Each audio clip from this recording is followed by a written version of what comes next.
Samantala, arestado ang dalawang Chinese national nang i-raid ng mga otoridad ang tindahan sa Parañaque na nagbebenta umano ng mga pre-registered SIM. Patipid naman ang pahay ng mga inarestong suspect. Lagi una ka sa balita ni Marisol Abduraman.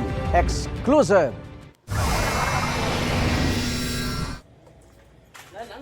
Kung titingnan, ordinaryong tindahan lang na nagbebenta ng Chinese products ang establishmentong ito sa loob ng isang mall sa Parañaque. Pero ni-raid ito ng CIDG matapos silang makatanggap ng impormasyon na nagbebenta dito ng mga registered SIM card na ginagamit umano sa iba't ibang scam.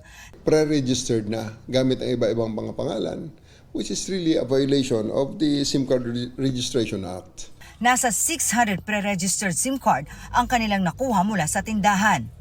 Sinubukan pa nila ang ilan sa mga ito.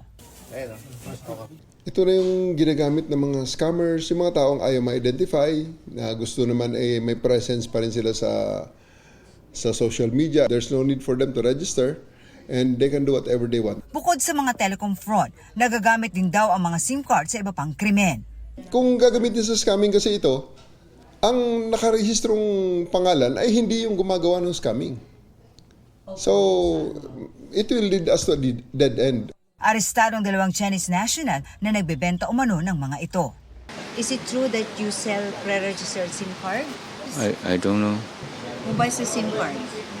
Sorry, I don't know.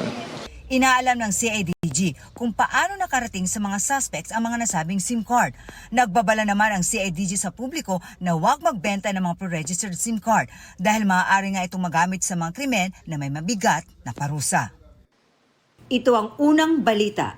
Marisol Abduraman para sa GMA Integrated News.